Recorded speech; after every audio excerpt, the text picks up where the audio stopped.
हाँ जी, राम राम और खम्मा गड़ी सिलेक्शन क्लास से राजा खेड़ा में आपका स्वागत है। हम राज सिंह को पढ़ रहे हैं। पढ़ा के पिता का नाम क्या है, माता का नाम क्या है, और उन्होंने चित्तौड़गढ़ दुर्ग की मरम्मत करना शुरू किया तो शाहजहां ने सेना भेजकर उसको ध्वस्त करवा दिया। और राजगद्दी के लिए जो शाहजहां के बेटे थे चार, जैसे दारा शिकोह, औरंगजेब, शुजा और मुराद अली, इनमें उत्तराधिकारी संघर्ष होता है। जो राय सिंह थे वो औरंगजेब का साथ देते हैं तो औरंगजेब राजा बनता है। लेकिन जजिया कर लगाने के बाद और राय सिंह और औरंगजेब में मतभेद हो जाता है। उसके बाद हमने आगे भी पढ़ा कि चारुमती के विवाह के कारण दोनों में आपस में लड़ाई होती है, जिसमें सलूमर का सामंत रतन सिंह चुंडावत की हाड़ी रानी सनकवर ने जब लड़ाई करने रतन सिंह जा रहे थे तो उनको बार बार पीछे देखने के कारण जब रतन सिंह ने उनके लिए कुछ निशानी मांगी तो उन्होंने पूरा सिर काटकर राजा को भिजवा दिया, मतलब रतन सिंह को भिजवा दिया। जिसके तहत एक हमारे कवि हुए मेघराज मुकुल, उन्होंने इस सेनाड़ी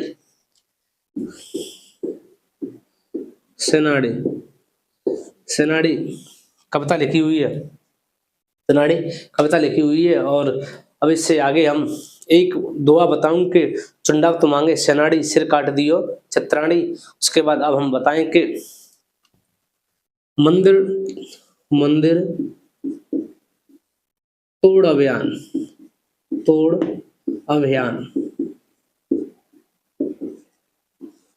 मंदिर, औरंगजेब ने एक नीति अपनाई, मंदिर तोड़ अभियान। औरंगजेब पूरे भारत में हिंदू मंदिरों को तोड़ रहा तो औरंगजेब ने मूर्ति तोड़ना शुरू किया।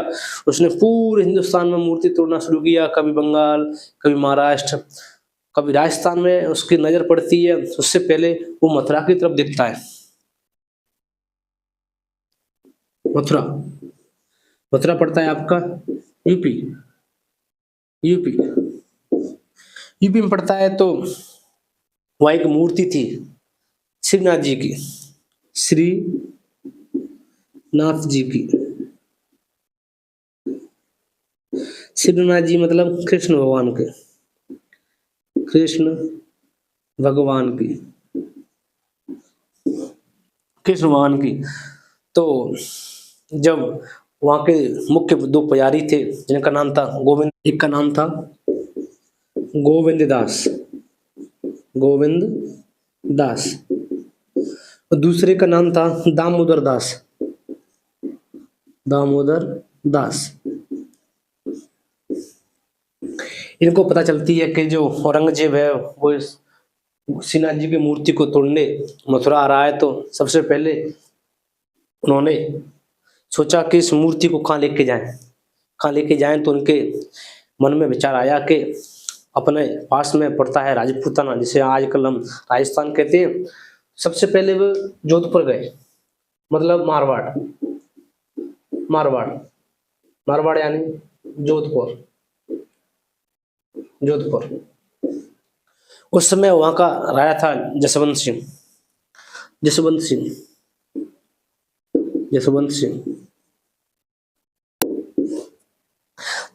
सिंह उस समय मारवाड़ में नहीं था, वो कहीं बाहर गए हुए थे। तो उनके सामंतों से गोविंदास और दामोदास ने बात की कि हम श्रीनाथ जी की मूर्ति लेकर आ रहे हैं, क्या आप इस मूर्ति की सुरक्षा कर सकते हो, औरंगजेब से लड़ सकते हो।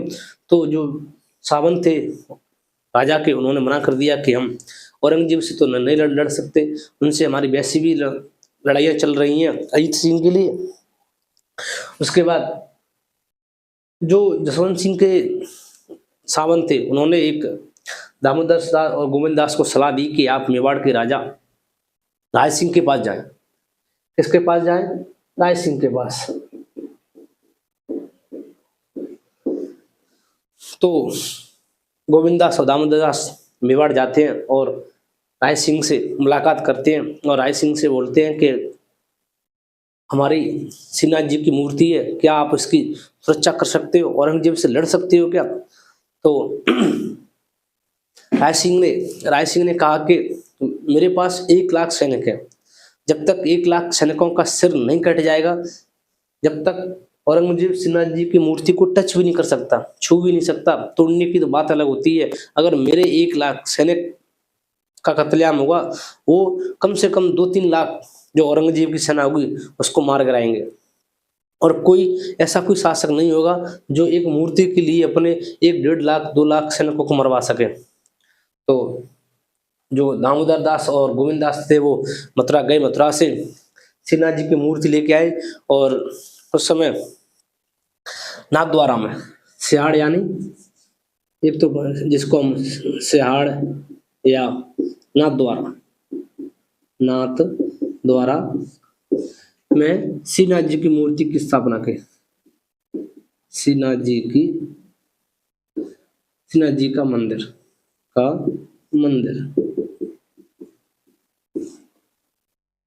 सिहाड़ यानी नाथद्वारा में श्रीनाथ जी का मंदिर बनवाया। मंदिर बनवाने के बाद हाँ, हालांकि औरंगजेब को पता था कि जो मूर्ति मथुरा में थी वो सिहाड़ नाथद्वारा में पहुंच गई है। लेकिन राय सिंह के भय के कारण, राय सिंह के डर के कारण औरंगजेब ने कोई आक्रमण ही नहीं किया। उसके बाद एक मूर्ति और बनवाई उन्होंने द्वारकाधीश की, एक मूर्ति और बनवाई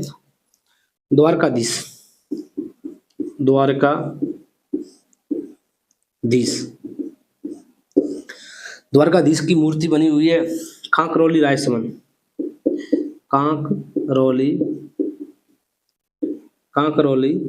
रायसमंद।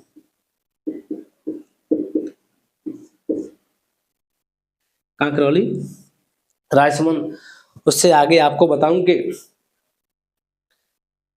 अब हम राय सिंह की सांस्कृतिक उपलब्धियां पढ़ते हैं, जिसमें उनकी माता जी थी जाना राठौड़। कौन थी? जाना राठौड़।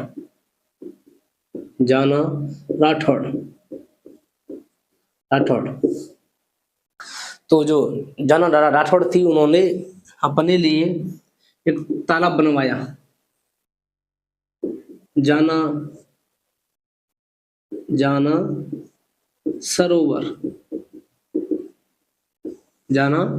सरोवर। और उनकी पत्नी का नाम था क्या? राम रसदे।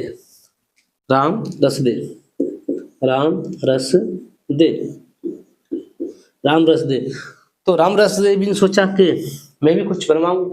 तो राम रसदे ने त्रिमुखी बावड़ी का निर्माण करवाया। त्रिमुखी बावड़ी का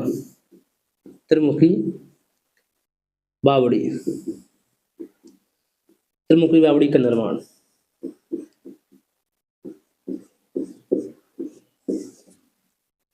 अब राय सिंह ने सोचा कि जो मेरे परिवार वाले हैं, माता जी ने जाना सागर बनवा दिया, सरोवर बनवा दिया, और जो राम रसदे मेरी पत्नी, उन्होंने त्रिमुखी बावड़ी का निर्माण करवा दिया। अब मैं ऐसा क्या करूं? तो एक समय की बात है कि जो राय सिंह थे वो किसी न किसी से शादी करने जाते रहते थे। तो प्रेजेंट में रायसमंद में एक नदी पड़ती है, गोमती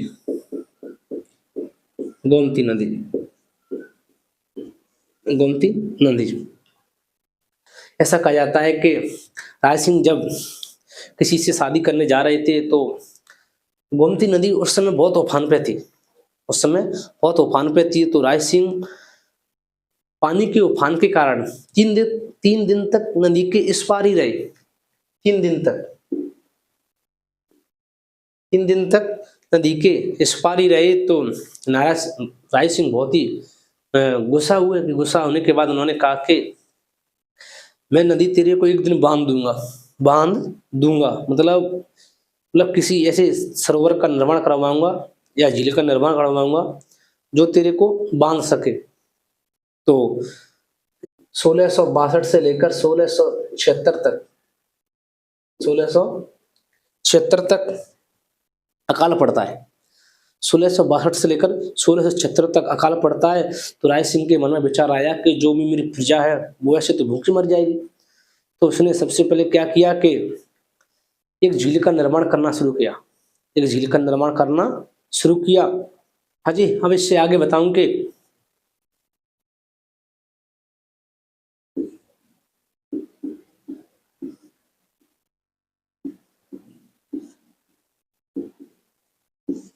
अकाल राहत कार्य 1662 से लेकर 1676 तक, यानी यानी 14 वर्ष। ऐसा कहा जाता है कि जब अकाल चल रहा था तो उस समय रायसिंह ने सोचा कि एक झील का निर्माण किया जाए। मतलब जो भी मजदूर आएगा वो मिट्टी को बाहर निकाल के फेंकेगा, गड्ढा होगा, गड्ढा चौड़ा होता जाएगा, तो मिट्टी के बदले मतलब काम के बदले अनाज, काम के बदले अनाज, काम के बदले अनाज, यानी नरेगा। नरेगा आज आज जो लोग नरेगा का काम करते हैं वही लोग पहले जो राय सिंह के शासन काल में काम करते थे उसको अकाल राहत कार्य कहते थे।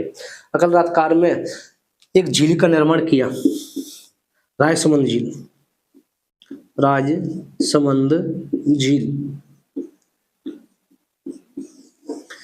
राजसमंद कोई जगह नहीं है, राजसमंद में जगह का नाम है राजनगर।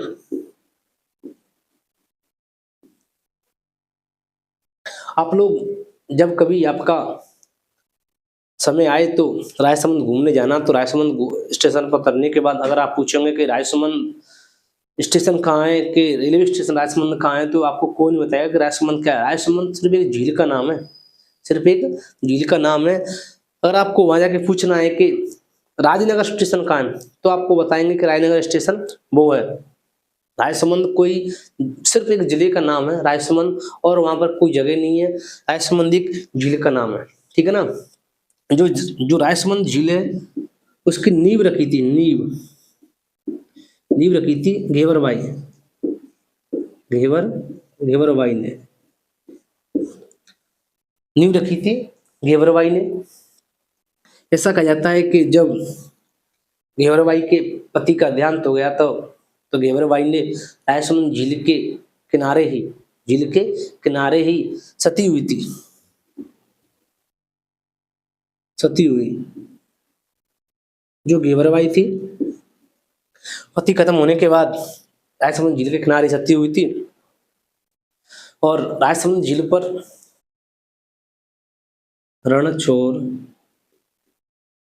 रणछोड़ भट्ट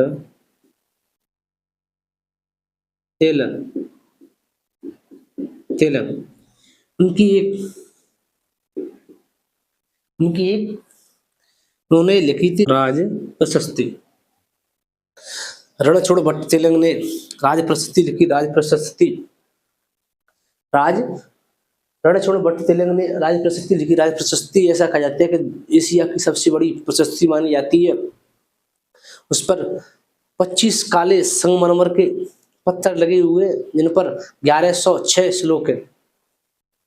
25 काले संगमरमर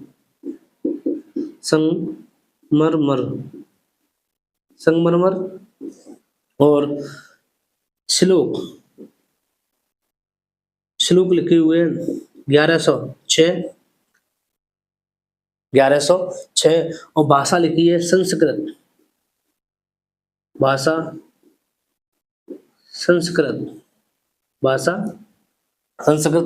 इसमें लिखा है कि बप्पा रावल से लेकर राय सिंह तक इतिहास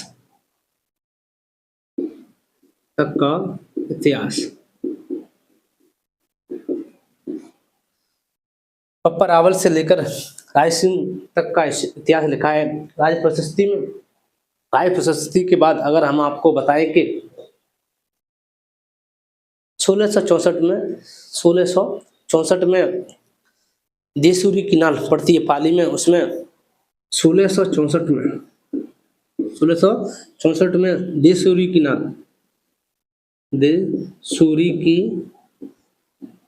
नाल आपकी पड़ती है पाली में। देसूरी की 1664 में देसूरी की नाल का युद्ध होता है,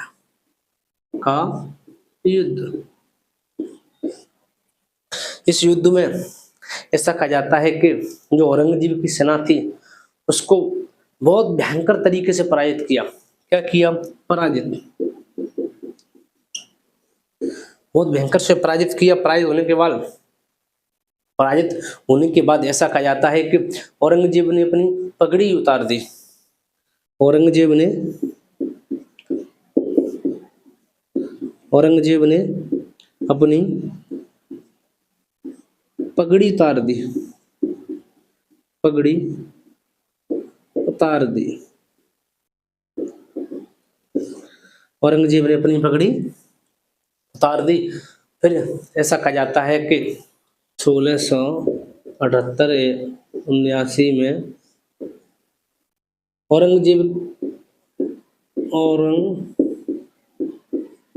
औरंगजेब ने अपने पुत्र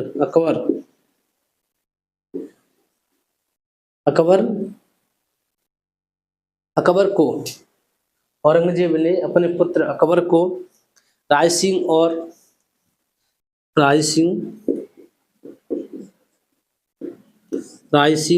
और दुर्गादास के विरुद्ध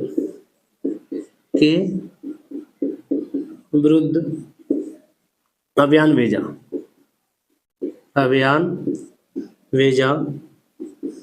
ऐसा कहा जाता है कि नाडौल पाली में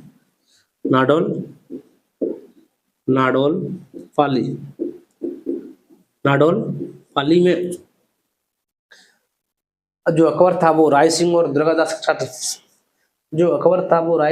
दुर्गादास के साथ मिल जाता है और अपने आप को नाडौल पाली में बादशाह घोषित कर देता है।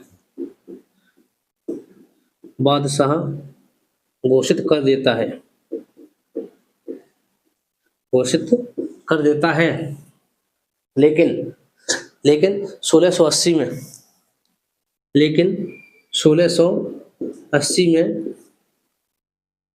उदयपुर का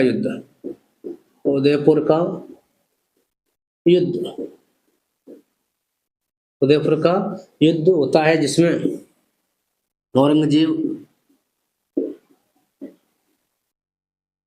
औरंगजेब वर्सेस राय सिंह के मध्य होता है, जिसमें राय सिंह की तरफ से लड़ने आता है औरंगजेब का पुत्र अकबर और अकबर इस युद्ध में हार जाता है। हारने के बाद औरंगजेब इसे बंदी बना लेता है। क्या बना लेता है? बंदी बना लेता है और उसकी हत्या कर देता है। और ऐसा कहा जाता है कि 1680 में ही राय सिंह का कुंभलगढ़ में देहांत होता है। राय सिंह का 1680 में राय सिंह का कुंभलगढ़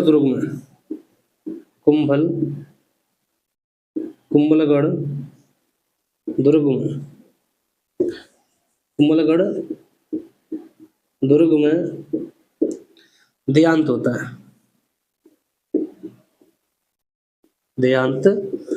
है और कुंभलगढ़ दुर्ग में ही उनकी छतरी बनी हुई है। कुंभलगढ़ दुर्ग में ही छतरी बनी हुई है। अगला राजा पढ़ेंगे हम कल। सिलेक्शन क्लास में राजा खेड़ा में आपका स्वागत है। वीडियो को लाइक करें, शेयर करें और कमेंट करें। धन्यवाद और राम राम।